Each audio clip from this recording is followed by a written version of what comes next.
Hey everybody, welcome to another episode of Outdoors with MSA with your host AJ and myself John. Today we have our special guest Brice Hensley. How are you doing, brother? It's cool. I'm so happy to have you back on. Yep, thankful to be back here. I'm doing good. Got a little bit of a head cold going on, snotty nose. That pollen, man, right now is. I don't know if it's pollen yet here in northern Indiana. It's down or something tonight, they say, but. Yeah, down here. Around, I got it. When you go from 30s to 80s to 30s to 80s, head colds are bound to happen. I'll jack you up right now. Oh, absolutely, man. Yep. Well, welcome back to Outdoors with MSA, Mr. Brice. Thank you for having me. We've had 3 really good podcasts. We'd love to get yours in here and just hit it out of the park. So tell us a little bit about what makes FoxTrot ammo so much better than standard lead shot as far as turkeys go. Well, as far as lead shot goes, I've not shot lead in 20 years, basically 18 years. I've shot anything that was better than lead, patterned better, and had better performance on ethically killing a gobbler or ducks, whatever you want to call what you're hunting. But TSS is right now the best thing that you can use to have the greatest pattern density and payload. I know it's expensive. It's not for everybody, but if you travel and you want the best, that's what it is. Right. Yep. A lot of people think that TSS is just made to shoot birds at further distances. It's really not, though. I mean, yeah, you can made to shoot them at 20 yards. But truthfully, why it's really better than lead is, if you kill your turkeys at 15 yards or 40 yards or 50 yards, if you misjudge yardage, you travel out of state, you're hunting a new area that you've never been to before. You don't have rangefinders on yet. If you get excited and there's a gobbler out there hammering, and it's getting closer and closer and closer, and you think he's right there at that 35-yard mark, he might actually be 60 yards. Different size gobblers across this country. You got bigger ones, smaller ones. So, if your heart rate's up and you're excited and you think he's closer and you squeeze that trigger, chances are with TSS, you've smoked him. With lead, maybe not. You might have a run, pellet picker, which would really suck, especially when you spend the gas money these days and the tags and everything, and go with a trip of a lifetime, heading wherever. Might go to Florida or go west for Merriam or Rio. It's always better to have insurance, because I'll tell you right now, I've shot turkeys before that I would have swore was 40 yards and they were 60. Really? Yep. Well, I did the same thing in Kansas on a bird I thought was 50 and he was 72. So. Yep, that's I'm saying. With lead, that would never happen. You'd have a wounded bird. Someone else shoot that later and, cut the breast meat out, and then, they find gangrene in there and lead shot all over it. And, that happens. Yep. Well, I did shoot it with longbeards, and it did not kill him. Yep. Yeah, I had to chase him down and get him. Oh, yeah. Yeah. So when somebody buys a box of TSS, say FoxTrot, they have on there 18. I think it's 18 CG or 18 GC. Yep. What's on that? The yeah. That's the heaviness of the shot, how heavy it is, the density. It's for the size of the shot. Being 18, I load 18.5.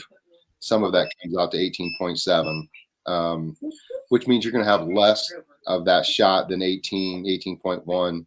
Not a lot less, but to me it patterns better, and especially on a longer range, if you misjudge your yardage, it's going to penetrate like it's supposed to a little bit easier. But Yeah, when you look at lead, 11 density, steel, some of the steel's 9, bismuth I think is like what 10 or better.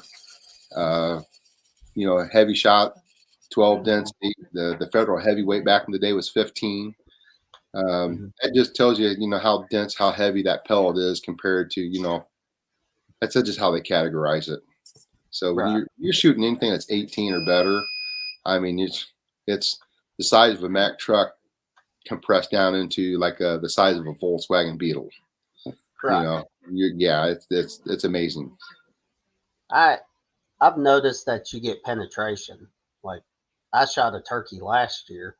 I didn't shoot him where I was aiming at. I hit him a little lower, and Yep. it penetrated all the way through his breastbone, where Yep. normally lead would just stick into his breastbone. Right. Yeah. So I guess that has to do with that 18.5, 18.7. Yep. Absolutely. Okay. It'll keep on trucking. That's why I like shooting number 8s or 8.5s, even in the 20 gauge. I'm not worried about the actual super high pellet count. For me, I want that penetration. If it's in brush, and you just got a redhead sticking up looking at you, and it's at 30 yards, 50 yards. If you put it on there, squeeze the trigger, it's going down. You're going to kill it ethically. Yeah. Yep. Awesome. Yep. So, what's the secret behind making a shell? Do you have to use a different type of wad than a typical lead shell would use? Well, there's only so many components to load with. Right. Unless you're, Winchester Federal, where you could make your own components like they do. But, you got so many wads. Some of the steel waterfowl wads is basically you could use the same for TSS. You're not going to use any of the dove load, little ounce and a quarter dove load wads, because there's no protection there for, TSS against the barrel. Right. So it's not no really secret. There's just many different variations in each load, each gauge that you can use. Some shoot better than others, obviously, but it's just a different animal, just like going from lead to steel, and then from steel to heavy shot or bismuth. They all shoot differently, but it's some of the same components go in, but different powders because of the burn rates, etc. Okay. Sweet. Yep. So tell us a little bit about Gobbler Nation. We didn't talk about it last time we had you on the podcast, and I feel like our viewers are really missing out on a valuable tool for turkey hunting. Yeah, well, I think 2011, Rick Carroll and Doug Updike, they got to talking, and they thought they'd want to start up a turkey forum, because the NWTF forum had kind of getting ready to, they was having problems, and people have drama like they do on Facebook nowadays. It used to be on a website, but they started it up, and with that, they ran it for years, and they kind of got tired of it, and they mentioned about selling it, and I'm like, hey, I'm interested in buying it, and we worked out a deal. I bought it off of them, and gosh, I can't tell you now, 5-6 years. It goes by so quickly. You're having so much fun, so I cannot remember exact date when I bought it off of them, but it's been a lot of fun. I've slowly built it up, and the reason why I like it is I love turkey hunting, and because of the loading side of it with FoxTrot, I started using Gobbler Nation before I started the FoxTrot up, obviously, so it's kind of brought it together for me.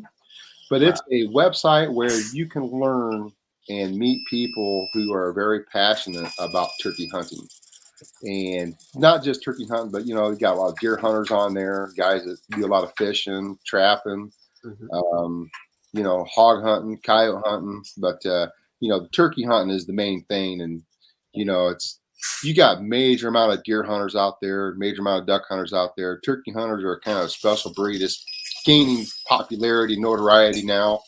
It's large part going to social media, but it's a place there that if you don't know much and you want to learn, and you want to learn quality, you can go there and find out, ask questions, and you can also learn if you want to save yourself some money. and not buy TSS from any company. You can learn how to load your own. You got Tommy DeLeva on there that he sells a shot. He gives out load data when you do buy a shot off of him, and everyone's very helpful on there. On if you're roll crimping, you learn how to do that there, and they look nasty and bad at the beginning. A lot of guys give you tips on how to do it, but overall, it's a place where you can meet other people. The people that I've met due to the NWTF forum, now it's on Gobbler Nation. The people led over onto that. I've met them in person, been across the country, got to hang out with them, and really, really cool. Really great experience. Right. Awesome. Now, Gobbler Nation is just not on a website. It's also on Facebook as well, right? Correct. Yep. That there is called Gobbler Nation, TSS Reloaders and Shooters, or Shooters and Reloaders, excuse me. And I've kind of got that hidden because you just get so many people that they just like pages and just go on there, and they're not a real turkey hunter. Right. We just don't want everybody on there, so we kind of keep it secluded. And you get people on that are very helpful. It's a plus. And you get some people on there, they just trying to stir up trouble. They're gone. We kind of get them on down the old dirt road. Yeah, I think you find that in every Facebook. Yes, you do. Yep. There's always people that love to stir up drama behind, absolutely, behind their phones and stuff. Yep. I've been on the Goblin Nation. A lot of people brave. Yeah. I've been on the Gobbler Nation group, and it's valuable information, not just about loading and reloading, but dealing with turkeys and a major concern going on right now is the decline of turkeys here in the Southeast and some Midwest states like Ohio and Missouri. So the noise you guys hear in the background is, FoxTrot ammo. They're busy working. So if you guys need TSS, do we have anything in stock right now? Say I haven't bought any shells for turkey season. Any chance? Not today. Next week I'll have a lot more. So I will. We got a lot of 410 orders going out. Some 28 gauge. Got more shot coming in next week, and we'll be hammering it out the door. I'll be working like crazy until the 10th, and then I'm gonna be skying out. But what I don't get shipped out today, as far as 410 goes, we'll be prepping shells and everything ready for more shot to arrive, and try and keep more customers happy. But when you talked about the decline in turkey population, a lot of people want to blame that on social media with turkey reapers, people that shoot far because of TSS, and you can't point your finger really at any one thing. I kind of point to one thing, and a major thing is trapping.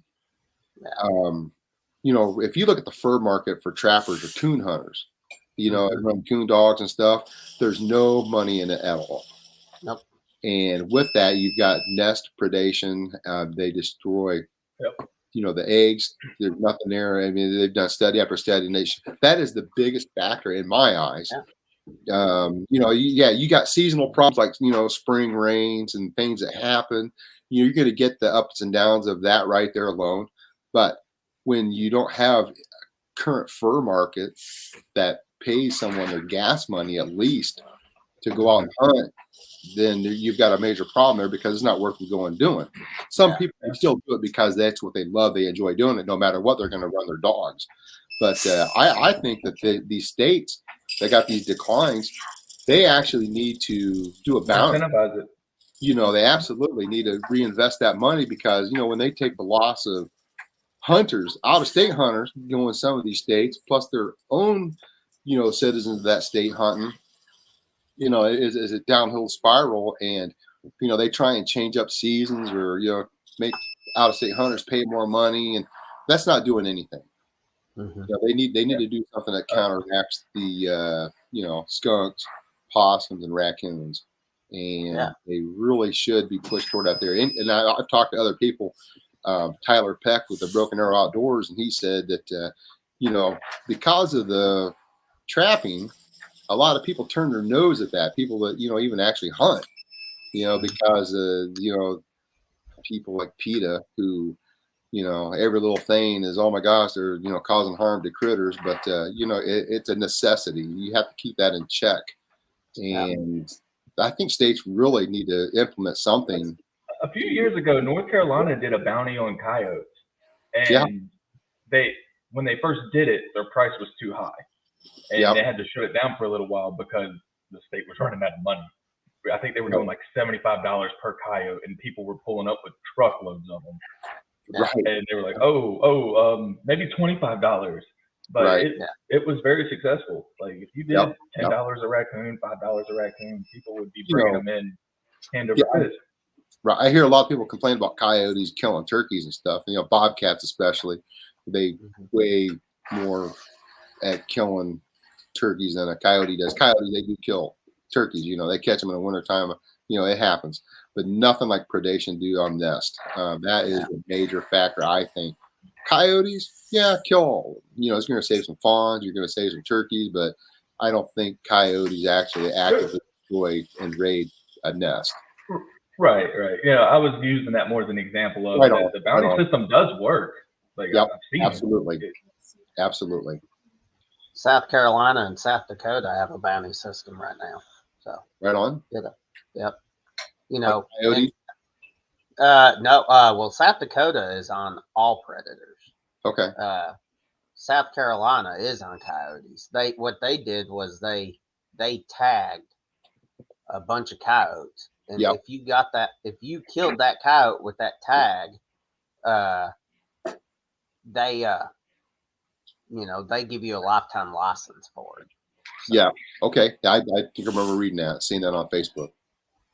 A viewer asked about us teaching holding a podcast or doing a live teaching. That video is coming. We are going to go out and film that video. Okay. We just haven't got to it yet. So yes, we will eventually have a video on a trapping 101. Right on. Good. So, but Brice, where are you going to hunt this spring?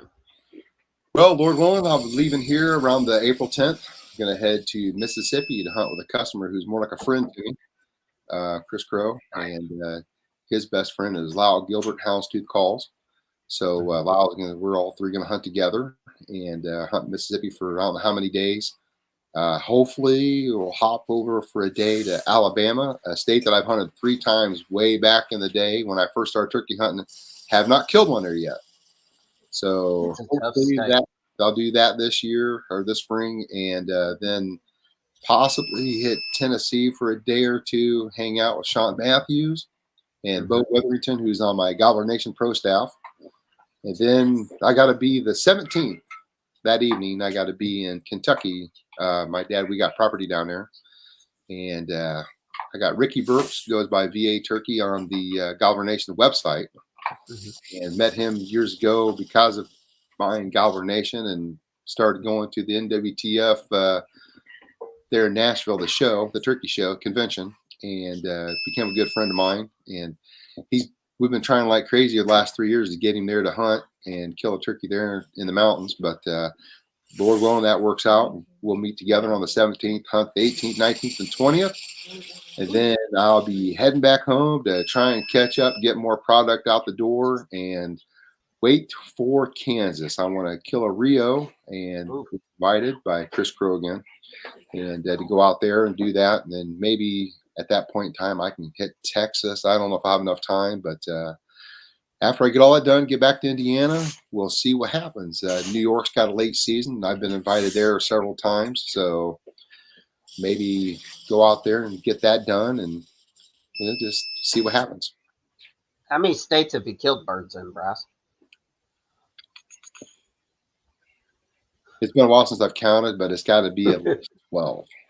Oh well, you're higher than me. So I've had the Alabama curse myself. That is the hardest state, in my opinion, to hunt. Well, I cut my teeth on hunting Alabama before I even hunted Indiana, and wanted to do it. People we did work with down there, they had turkey, said, come on down, and they didn't turkey hunt, so they couldn't give me any pointers. And went down there and I hunted, and first morning, set up and heard a hen and hit my call, and I heard a gobble, and I thought, man, that's awfully close. And listen, hit my call again, and the gobble blew my hair back, and I was like, crap. And I looked straight up, and he was looking down at me. And my eyes and his eyes met. He flew out of my life. That was the only turkey I saw in 3 days. Wow. But, went back a couple more times and got whooped. It was a learning curve, but I didn't know that the first turkey hunt I was going to do is going to be in the hardest state of the union. But I enjoyed every minute of it. Sometimes you go home empty-handed, but it's more than just about killing a turkey. Everyone wants to kill a turkey. That's icing on the cake in my eyes. It started out, I think it was 2000, so it's 22 years now. It's all about killing a turkey. But I'm old enough now that, there's more to it than just killing a turkey. So, I slowed down a little bit more and try and soak in as much of it I can and learn all the time. But at the joys of getting started in turkey hunting is don't never be afraid to set out and head some other state. Some states you're going to kill one turkey. That's Indiana. And I like traveling. I've been all over the country. I've been in every state except Alaska and Hawaii working. Alaska's nice. So I didn't turkey hunt back then, which kills me because all these times that if I'd have been hunting turkeys way back then, I could have chalked up a bunch of different states. Not that I'm chasing 49 or anything. I just like doing it. Yeah. Why is that human nature that when we're younger, we're just, go out and kill it. And then when we go over, we're like, I want to learn how to do it better. Why can't we reverse it? I was the same way.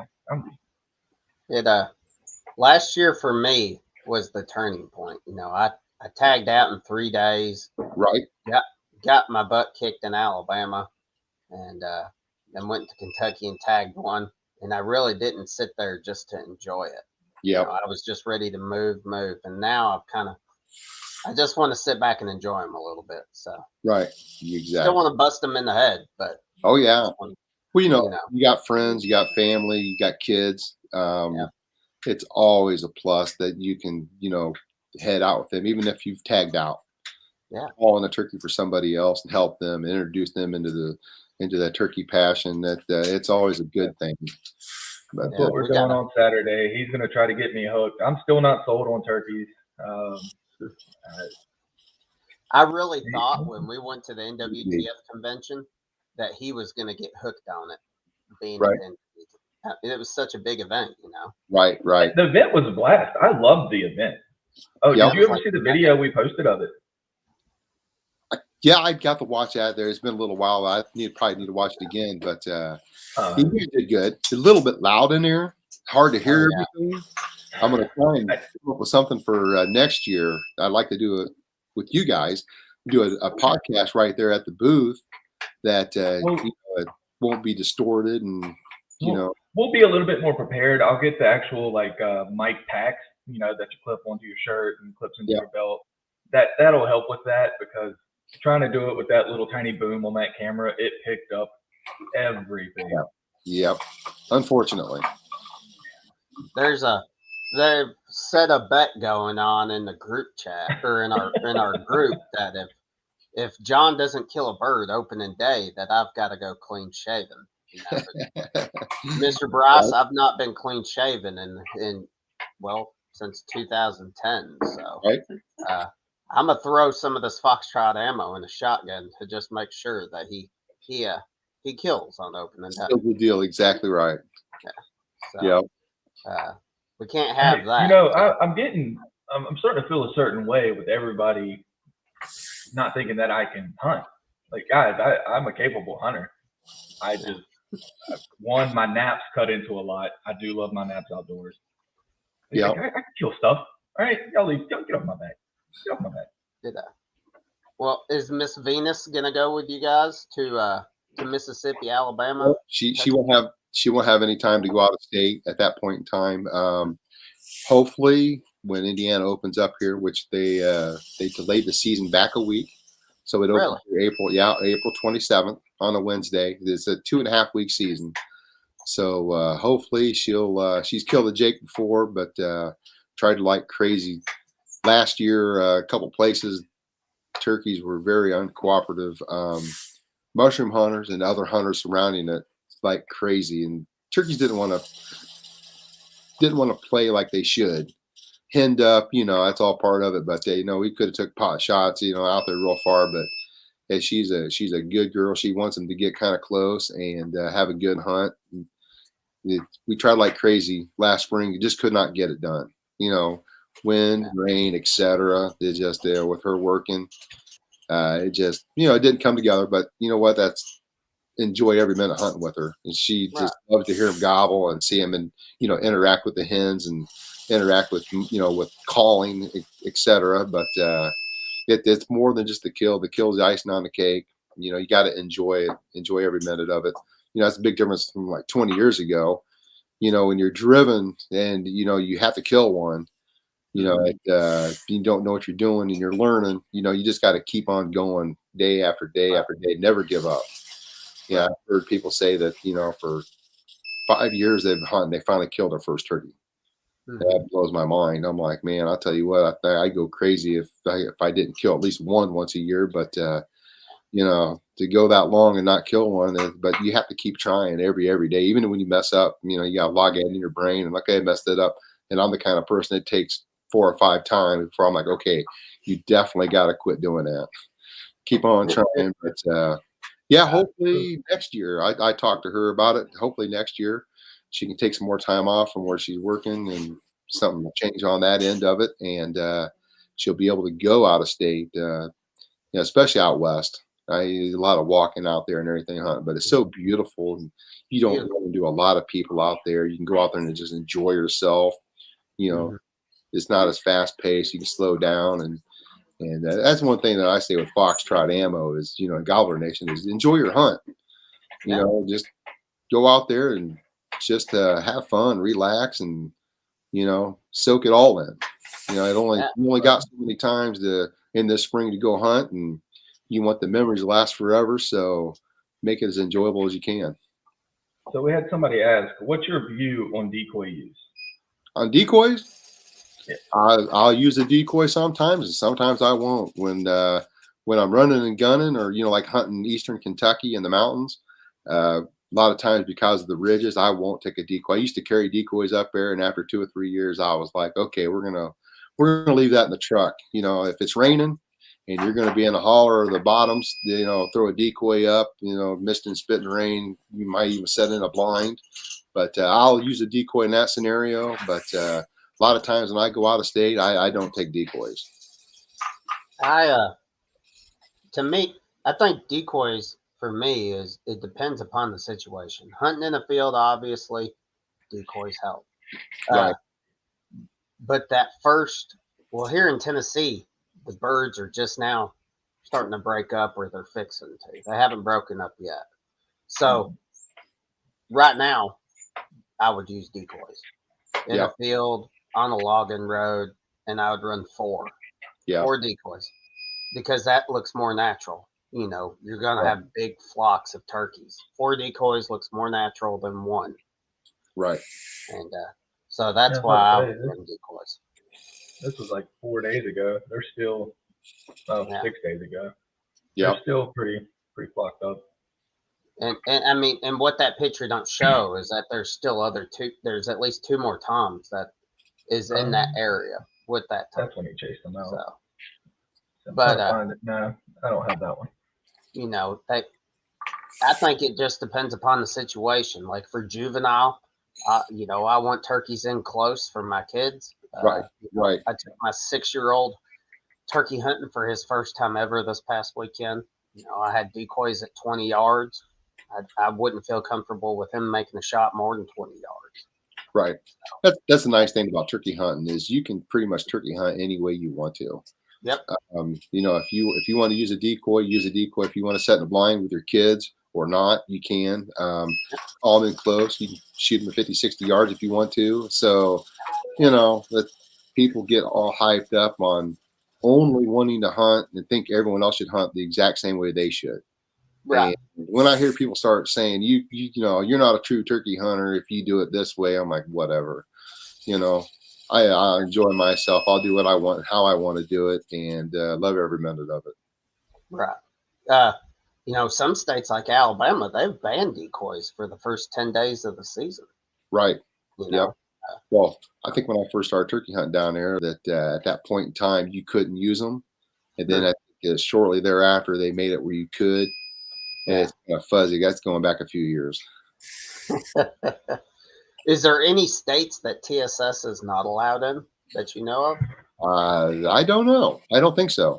Yeah. I know there are certain states that have, the shot size can only be, like New York, number 8 is the smallest. I think more states are going to get away from lead than TSS. Right. Yeah.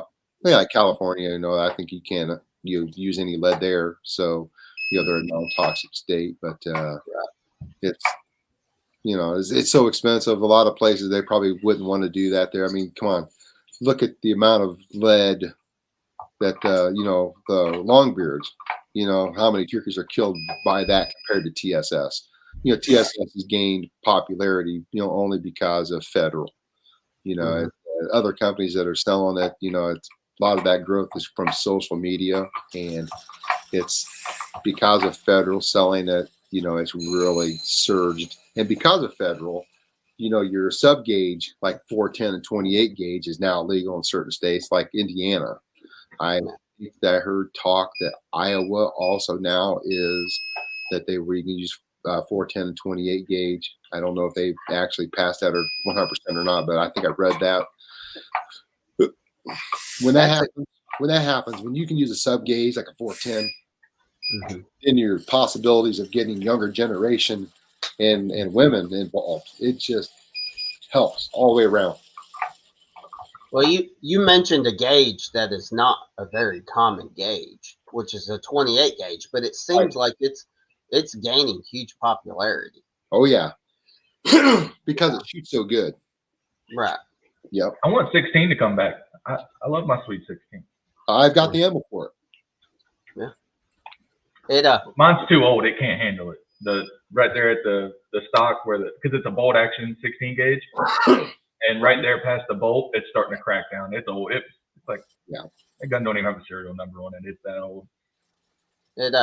Are they still getting the same distances with a 28 gauge as compared to a 20 or 12? Definitely. Really? Awesome. Well, Brice, I got one more big question to ask you. Go ahead. What is the tools that you are carrying into the woods to harvest your turkey this spring? What's your must-haves? Indian Creek choke tubes. Yep. Brice Fast Fire 3 or the new Fast Fire 4. Of course, FoxTrot ammo.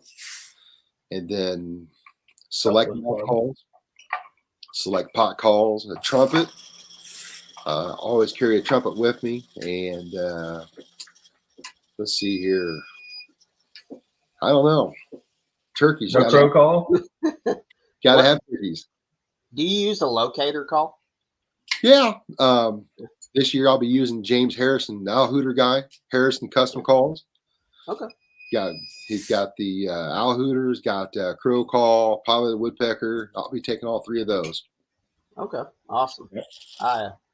I've never used one before. I've wanted to use one, but I've got an aluminum pot call that's so loud that it shocks gobbles. They cause them shock gobbles. So, but what type of mouth calls do you like to run? Is there a specific cut that you like a ghost cut?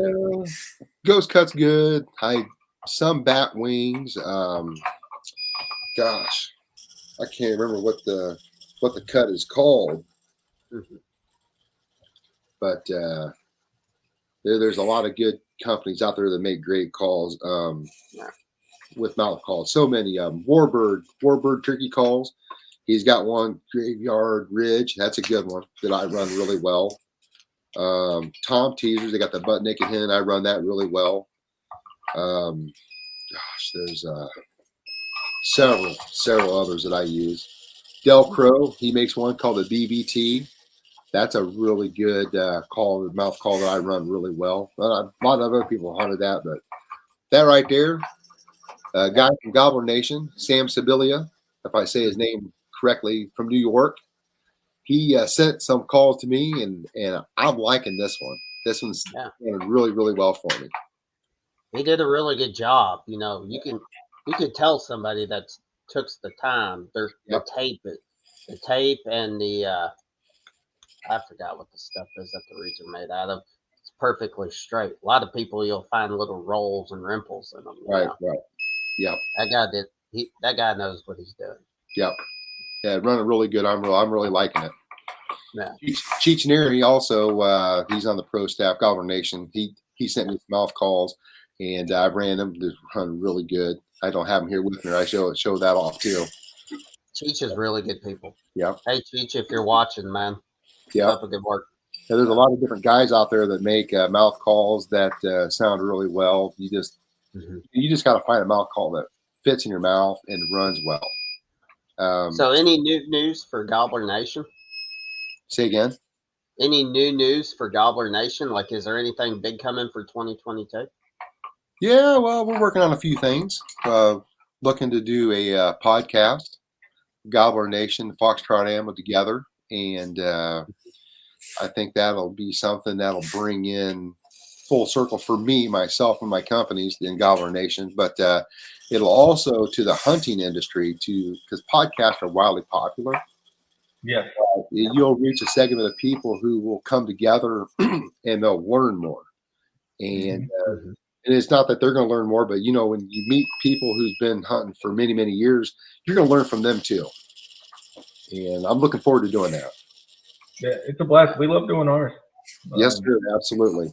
I never would have thought that doing a podcast would have been any fun, but I've listened to a few podcasts, more so politically conservative podcast stuff, but to be a part of this in the hunting industry, in the hunting community, and seeing the reception on it, to me, it's worth doing.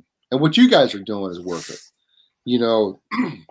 With helping service members, veterans alike, and not just there, but in other aspects of people who need help.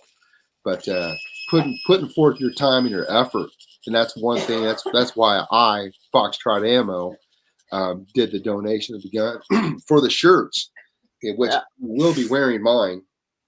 Yeah. I will be wearing my turkey shirt. Yep, right here. I will be wearing it when I go turkey hunting. Awesome. Thank you. I plan on getting some blood on it. I'll be wearing it on my first months, and hopefully I'll get some killer pictures with that shirt on and be able to share it. I like what you guys are doing. You guys are doing a great thing. Appreciate it. Well, because of your sponsorship and you helping us, we was able to send a vet. We're going to be sending a vet to Mexico. We raised the money for it. Yeah. We purchased a couple other hunts too. Yeah. Massachusetts, Massachusetts, South Carolina, and one more. I don't remember what state it was. I'll have to go back and look. Oh, Utah. So Utah. So we're sending vets all over the country, man. So right on. It's gonna be a great time. And, yes, sir. The outfitters that we found are either ran by vets, or they're huge vet supporters, and that I always felt that was a key thing. Always try to highlight companies that support vets. Absolutely. Vet-owned businesses. So, thank you so much for everything that you've done for us, Mr. Brice. I thank you. What we need to do is bring you in prior to waterfowl season starting. Yes. So I'm working on it. So we've changed how we're doing our podcast. So this was a 4-part series of podcasts, all tied in for one thing. So we'll do the same for deer and we'll do the same for duck. Right on. So I think bringing you in to talk about TSS for the waterfowl world would be huge. So looking forward to that there. As soon as turkey season's over, I'll be working on the bismuth with TSS, making it more affordable. Right now I've got a few customers that they'll spend the money, to buy a case of it and hunt with it. But for the average everyday person, it's not, no one's going to spend $3,000 for 250 rounds to go duck with. But with bismuth TSS, FoxTrot will make it affordable where somewhere in the neighborhood of $700-800 for a case of 250 shells. And gosh, I'm looking forward to doing that. Looking forward to doing some duck hunting again here this coming fall with it. So I can't wait. Yeah. And to touch on what Anthony just said, to everybody who loves our weekly stuff, we're still going to be coming out with stuff. Our podcasts are going to become a little bit more infrequent, like maybe once a month. But we're going to start coming out with those videos, the trapping videos, the filmed hunts of the vets and ourselves, which me and Anthony will be more of a blooper reel. You guys already know it. Yeah. So we're going to start coming out with more of that content. So just be looking forward to that. Yeah, I can't wait. Yeah, I gotta send all the video footage from me taking my son this last weekend. So right on. Oh, that one's gonna be comical. You'll really love that one. So, but it's a 6-year-old. I mean, what can you expect? Right on, exactly. He's more obsessed with the camera than he was with turkeys. So. Right. But right. Well, Brice, I think that's gonna wrap up our podcast for today. Thank you for having me. Thank you so much. I'm gonna play this video of the sponsors one last time, and then we're out. So thanks everybody for watching. Thank you.